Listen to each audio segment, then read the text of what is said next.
Yeah. All right. So he cleaned it out with dynamite. Wow.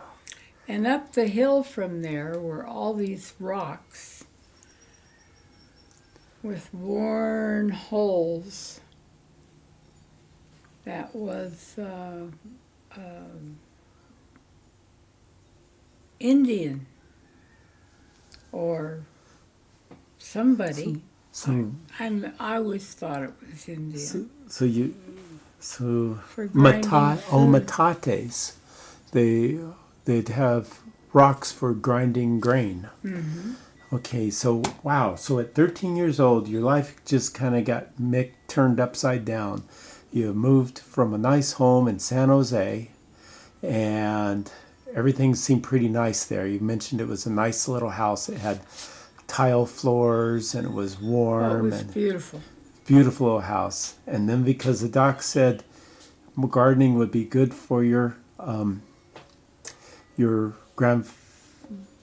father's back, so he got into farming. So now he has a farm, and does he have all the acres under cultivation? He had some that he turned into cultivation, and he planted hay. And that's where my love of horses came from. The man that leased it would go in there with an old-fashioned, I don't know what to call it, a machine that cut the hay. Yeah. And he had a team of horses. The horses' names were Tom and Jerry, because he bought them from the winery. And, the winery in San Francisco was ready to sell any of the horses that didn't turn out to be perfect. Yeah. And one of the horses every year got lame at harvest time. Wow. Just knew when the harvest was coming and got lame. And so then there was another horse that we used for substitution, but this farmer that leased the property would say to me, well, I'll pay you for driving the horses home. He never did. But I was so anxious to learn to drive that I did, and what I didn't know at the time was that those horses knew where they were going. They knew where home was. So they just tromped up the highway and turned into our land and went to their house, and yeah, I loved it. I just thought I was just the toughest, most wonderful horse driver. Oh, because you could be on top of the horse. And, oh my God. And those are such big horses. Were you riding them or were you pulling them? I was driving them. Oh, with a wagon. But they knew where they were going. Yeah, so there was no problem for them. No. It was no accomplishment for me. I was just sitting there. Yeah, but you felt like you were part of the team there. I thought I was doing it, yes. Yeah. I loved the old men that came to the ranch. The ranch was leased to a hunting organization. The 365 acres were leased? Yeah. Come hunting season, they just took it over. Oh, what would they hunt there? Deer. There are very few places that you can hunt deer with dogs, but that's one of them. The land is so thick with brush and trees. And so they would hunt deer with dogs, and then the dogs would kill them, they would run them up the canyons so that they could be shot. Oh, and then your family received some money for the hunt? Yes. From the hunters to hunt on the land? Some deer meat. Yeah. And my job was to be at the top of some of those canyons And when the dogs came that way, I'd catch them. Catch the dogs? Catch the dogs. I'd tie them to the Jeep, and then eventually my father or somebody would show up, and we'd put them all in the Jeep and bring them home, put them in their kennel. Wow. They were interesting old dogs. There was a dog. I don't remember her name, but if there were puppies, somebody else's puppies, she was too old to have puppies, and she would manufacture milk, and she'd steal a couple of the puppies, maybe 3, Oh, and take them and go find some place to live, and raise those puppies. oh, she wanted to be a mommy dog. She wanted to still be a mommy. She'd already had a lot of babies. She was such a dedicated mother, she wanted more. Yeah. Then, okay, so now, all right, so you moved there when you were 13. So you're living on farm life and then the country. And you were married by the time you were 15 years old? 16. 16 years old. 16 years old, you were married. So just a few years later, that's only like 3 years of farm life Was 3. till you got married. Right. And what in those was there hardship during those years? Yes. And what was causing the hardship? My father moved away with a snake charmer. Oh, he left the family? Literally. Yeah. Oh, you mean like he ran off with another lady? Yes. A snake charming lady? The snake charmer. So father took off.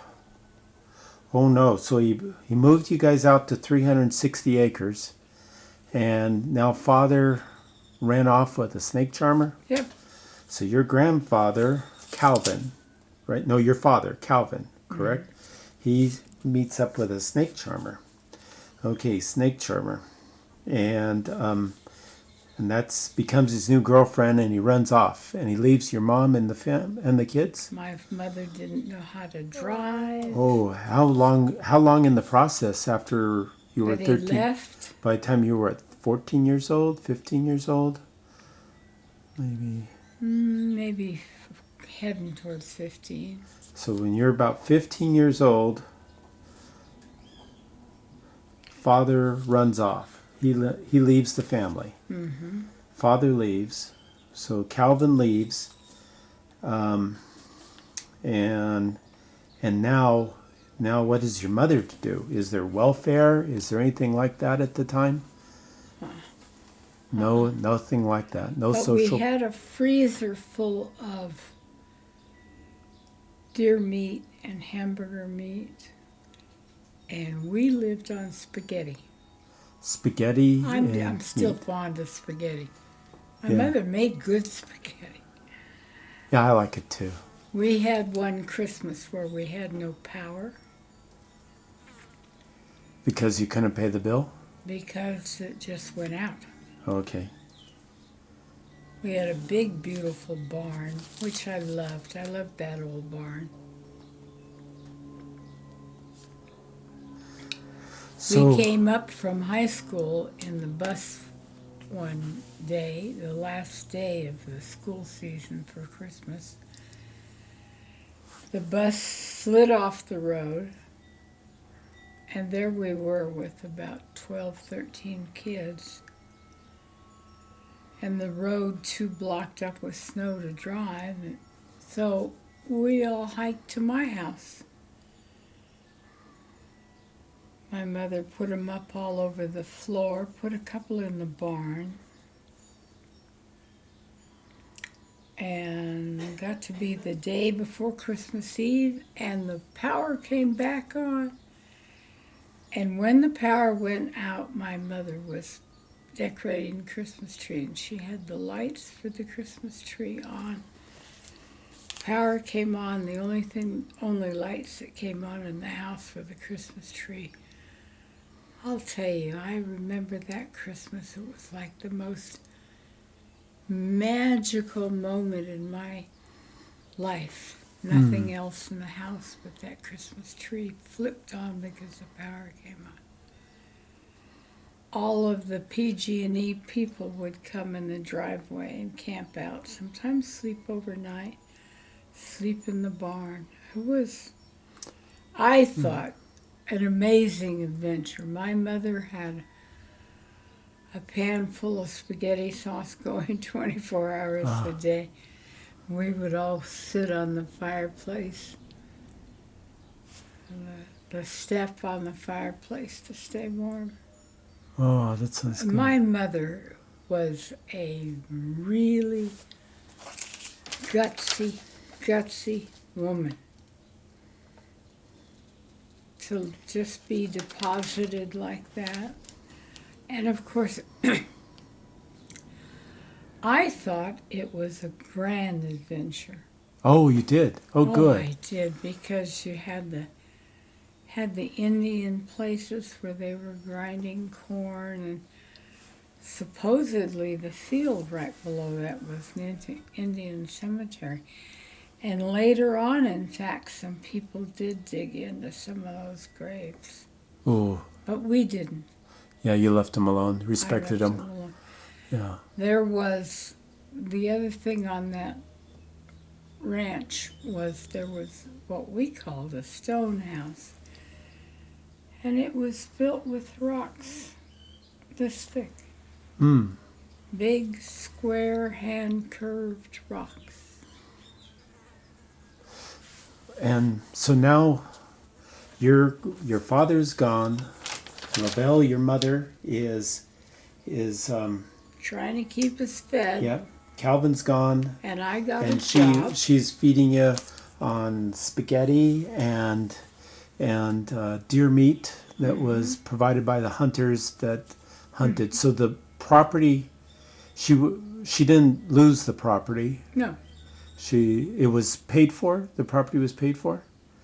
Did she or? It was leased property. We didn't buy Oh, it. it's I don't know leased. how she was paid. Okay, so it was a leased situation. Yeah, leased I property. think they just were patient. Okay, so they were just occupying leased land. They had a Yeah. leasehold estate. At least house. And then so you're in this grand adventure. You I learned to ride a horse. mhm. There were some people that built stables, and they brought their racehorses. If their racehorses got lame or got hurt, they brought them to us. So your And mom's I kept them fed. now your mom doesn't know how to drive. So the only way you guys get anywhere is by bus, right? By somebody that worked for Delma Victor, where my father worked. And he would come and he would take us down to Redwood City to shop. Oh, that was a friend, or was that? It was the man that my father set up to take us Oh, okay. to Redwood City. To Once a go to month. we Redwood would- City. Yep. Okay. That was the closest city. Once a month, this man would show up to take us to the store. Okay. My So father, I'm sure, arranged it. and then and so Calvin. And he'd show up every once in a while. Calvin. So he was providing some support for the family. Yes. So he ran off, but he And is he trying to was take still- care of his kids. Yes, and he was still working. And so he had money that he must have been giving to my mother. Okay. And So- then later on, he arranged for the same man to teach my mother to drive. So And she learned to drive. well, this was a pretty good guy to have as the family friend. He would give Yes. a ride into town and taught her how to drive and. He was single, and he Did- spent hours teaching her to drive. Did they become good friends? Did they become friends, or was I that just a guess. professional kind of thing? It was more a professional kind of thing, I think. Okay. And so now, here you are. Did your mother go on to marry again? No, She didn't want any more of that, huh? no. No, eventually he came back. So Calvin And- came back? Yeah, and he quit being excited about being a rancher, and he started building a house. And who was he employed by? Calvin was employed by? Delmo Victor. What is that? It's an electronics factory. Delmo, Delmo D-E-L? Delmo Victor. Victor. And Delmo Victor's still there. It's a famous place. Okay. And they were, at that point, making products for war, because we're World War II. Delmo Victor. Oh. Now, how did Calvin stay out of World War II? Because they said, if you stay on the job, because he was designing things, he was an important man. You stay on the job at Delmo Victor, we won't conscript you into the war. Oh, wow. So I imagine he stayed employed, stayed there. He did. Because those... Even when he was wandering around with the snake charmer, he was going to work. Oh, okay. So we didn't dare want to... But that was, but the snake charmer was later in life. I mean, you were born in 1940. The war lasted to 1945, I think. The 42 to 45 were the big years for World War II. Right. So he was employed, and then, but then that was years later, about 1950 something. Yes. Is when the snake charmer incident occurred. But then after the snake charmer incident went away, he got back with your mother. Yeah, he came home. Oh, and she took him back in. Oh, yeah, because in those days, you needed somebody to support you. Yeah, boy. So she just let him move back. So then they made peace, and did they live together very long? After that, my father got disenchanted with being a farmer. It was a lot of work on that place. I remember. A lot of work. Oh, God. I remember one time, and I was the oldest, so most of it fell on me. And my brother didn't like it like I did. I was in the 4-H. I was in the Girl Scouts. I loved that life. I had my own horse. Her name was Flicka. Wow. Her name was Flicka. She had a trick. I wasn't a very good controlling rider. There was a hill up the hill to the Higgins, and she would run up that hill and dump me. I don't know how many times. A lot of times. She was a little snot. But once a month, the hunters would come and have a barbecue. And they always treated me very nice. They'd get me a plate of food and sit me down. And the older men would run around with a gallon-sized bottle of wine on their shoulder. Pour the wine in everybody's glasses. Plenty of wine for everybody, huh? Oh my God, I could have all the wine I wanted. I bet they liked you around, being a pretty young girl of between 13 and 16 years old. Well, Yeah. The 4-H had their first dance party thing. And my mother, well, I don't know how I got that dress. Somehow I got a party dress. It was on a hanger. It was all poofy and pink. I took that dress out. I had a crush on a man named Manuel Azevedo. And I'd always try to engineer it so I was sitting by him. He must have been very embarrassed